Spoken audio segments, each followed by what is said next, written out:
பிரியமானவர்களே, ஆண்டவராகிய இயேசு கிறிஸ்துவின் நாமத்தினாலே உங்கள் யாவரையும் அன்போடு கூட நான் வாழ்த்துகிறேன்.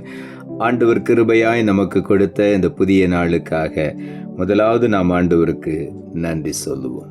வெட்கப்பட்ட தேசத்திலே கீர்த்தியும் புகழ்ச்சியும் ஆக்கினீரே. வெட்கப்பட்ட தேசத்திலே கீர்த்தியும் புகழ்ச்சியும் ஆக்கினீரே. வார்த்தையினால் நீ சொன்னதெல்லாம் கரங்களினால் இன்று நிறைவேற்றினீர். வார்த்தையினால் நீ சொன்னதெல்லாம் கரங்களினால் இன்று நிறைவேற்றினீர். நன்றி நன்றி சொல்வோம் உயிர் உள்ளவரை, ஒன்றும் குறையாமல் காத்திடும் நல்லவரை. நன்றி நன்றி சொல்வோம் உயிர் உள்ளவரை, ஒன்றும் குறையாமல் காத்திடும் நல்லவரை. இந்த நாளுக்கென்று ஆண்டவர் கொடுக்கிற ஒரு வார்த்தை ஏசாயா தீர்க்கதரிசன புஸ்தகம் 45 அதிகாரம் 17வது வசனம். ஏசாயா 45:17. நீங்கள் என்றென்றைக்கும் உள்ள சதா காலங்களிலும் வெட்கப்படாமலும் கலங்காமலும் இருப்பீர்கள். இந்த நாளிலே நம் ஒவ்வொருவரையும் பார்த்து ஆண்டவருடைய வார்த்தை சொல்லுகிறது, நீங்கள் என்றென்றைக்கும் உள்ள சதா காலங்களிலும், எல்லா நாட்களிலும், நம்முடைய வாழ்நாள் முழுவதும் வெட்கப்படாமலும் கலங்காமலும் இருப்பீர்கள் என்று இன்றைக்கு ஆண்டவருடைய வார்த்தை நம் ஒவ்வொருவரையும் பார்த்து சொல்லுகிறது. நம்முடைய வாழ்க்கையில வெட்கம் இல்லை, கலக்கம் இல்லை. காரணம், கர்த்தர் நம்மோடு கூட சதா காலங்களிலும் வந்து கொண்டே இருக்கிறார், நம்மோடு கூட இருக்கிறார். அவர் நம்மை விட்டு விலகவில்லை, நம்மை கைவிடவில்லை. ஆகவே நாம் எதை குறித்தும் கவலைப்பட வேண்டாம். கர்த்தர் என்றென்றைக்கும் உள்ள சதா காலங்களிலும் வெட்கப்பட விடவே மாட்டார், நாம் கலங்க விடவே மாட்டார். அவர் சொல்லுகிறார், நீங்கள் வெட்கப்படாமலும் கலங்காமலும் இருப்பீர்கள். சங்கீதங்களின் புஸ்தகம் 34 சங்கீதம் 5வது வசனம் இப்படியாய் சொல்லுகிறது, அவர்கள் அவரை நோக்கி பார்த்து பிரகாசம் அடைந்தார்கள், அவர்கள் முகங்கள் வெட்கப்படவில்லை. ஆண்டவர் தம்முடைய முகத்தை நோக்கி பார்க்கிற ஒவ்வொருவரையும் பிரகாசிப்பிக்கிற தேவனாயிருக்கிறார். அவர்கள் அவரை நோக்கி பார்த்து பிரகாசம் அடைந்தார்கள் என்று வேதம் சொல்லுகிறது.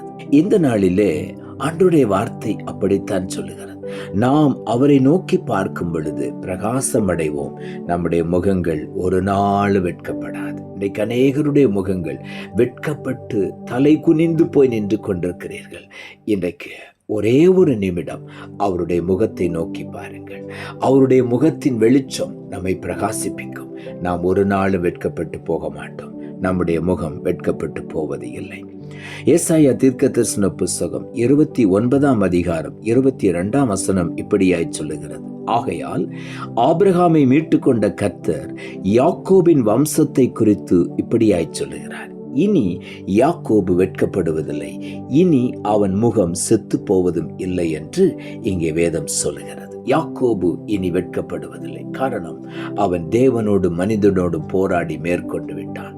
என்னை ஆசீர்வதித்தால் ஒழிய உம்மை விடமாட்டேன் என்று யாப்போக்கு ஆற்றங்கரையிலே அவன் போராடி ஜெபித்தான். அன்றைக்கு கர்த்தர் அவனை ஆசீர்வதித்தார். இனி உன் பெயர் யாக்கோப் அல்ல, உன் பெயர் இஸ்ரவேல் என்று சொல்லி அவனை ஆண்டவர் ஆசீர்வதித்தார், அவனை மேன்மைப்படுத்தினார். ஆகவே தான் வேதம் சொல்லுகிறது, இனி யாக்கோபு வெட்கப்படுவதில்லை, இனி அவன் முகம் செத்து போவதுமில்லை.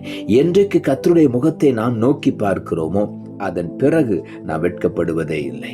யாக்கோபு ஆண்டவருடைய முகத்தை நோக்கி பார்த்தான், அவன் ஒரு நாளும் வெட்கப்படவில்லை. ஆண்டவர் அவனை தன்னுடைய பிள்ளையாய் மாற்றினார்.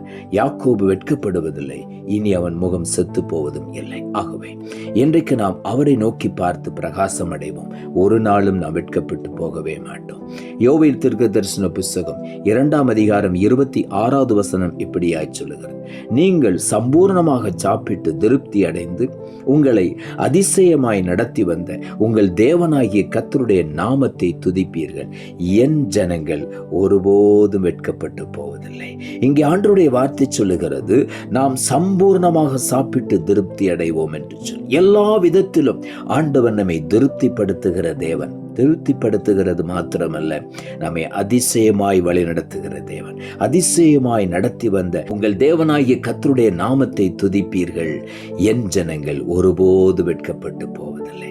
நம்மை அதிசயமாய் நடத்தி வந்த தேவனுடைய நாமத்தை நாம் துதித்து மகிமைப்படுத்தும் பொழுது, அவரை துதியினாலே நாம் கொண்டாடும் பொழுது, ஒரு நாளும் நாம் வெட்கப்பட்டு போகவே மாட்டோம். கர்த்தரை துதிக்கிற ஜனங்கள் ஒரு நாளும் தோல்வி அடைய மாட்டார்கள், வெட்கப்படவே மாட்டார்கள். நாம் துதித்து பாடி முன்னேறி கொண்டே செல்வோம். ஒரு நாள் நாம் வெட்கப்பட்டு போவது இல்லை. ஏசாயா தீர்க்கதரிசன புத்தகம் 61 அதிகாரம் 7வது வசனம் இப்படியாய் சொல்லுகிறது, உங்கள் வெட்கத்திற்கு பதிலாக இரட்டத்தனையாய் பலன் வரும், லட்சைக்கு பதிலாக தங்கள் பாகத்தில் சந்தோஷப்படுவார்கள், அதிநிமித்தம் தங்கள் தேசத்தில் இரட்டிப்பான சுதந்திரம் அடைவார்கள், நித்திய மகிழ்ச்சி அவர்களுக்கு உண்டாகும் என்று வேதம் சொல்லுகிறது. ஆகவே நம்முடைய வெட்கத்திற்கு பதிலாக இன்றைக்கு ஆண்டவர் சொல்லுகிறார், இரட்டத்தனையான பலன் உங்களை தேடி வரும். நீங்கள் லட்சை அனுபவித்த இடங்களில் எல்லாம் அந்த லட்சிக்கு பதிலாக சந்தோஷப்படுவீர்கள். தங்கள் தேசத்திலே இரட்டிப்பான சுதந்திரம் அடைவார்கள் என்று ஆண்டோடைய வார்த்தை சொல்லுகிறது. வெட்கப்பட்ட இடத்திலே இரட்டிப்பான சுதந்திரத்தை பெற்றுக்கொள்ளுவோம், இரட்டிப்பான பங்கை பெற்றுக்கொள்ளுவோம், நித்திய மகிழ்ச்சி நமக்கு உண்டாகும் என்று இன்றைக்கு ஆண்டவர் வாக்கு கொடுக்கிறார். ஆகவே உள்ளத்தின் ஆழத்திலிருந்து ஆண்டவருக்கு நாம் நன்றி சொல்லுவோம். நாம் ஜெபிப்போம். அன்புள்ள ஆண்டவரை, கிருபையா நீர் கொடுத்த இந்த புதிய நாளுக்காய் மறுபடியும் நமக்கு நன்றி செலுத்துகிறோம். ஆண்டவர் கொடுத்த ஜீவனுள்ள வார்த்தைக்காக நன்றி.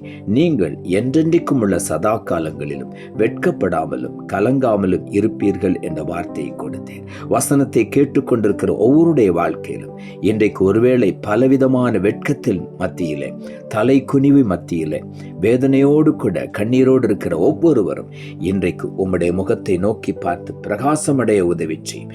இனிமேல் அவர்கள் வெட்கப்படவே மாட்டார்கள். ஆண்டவர் அவர்களுடைய கலக்கத்தை மாற்றிவிட்டேன். இனி அவர் வெட்கப்படுவதில்லை, கலங்குவதில்லை.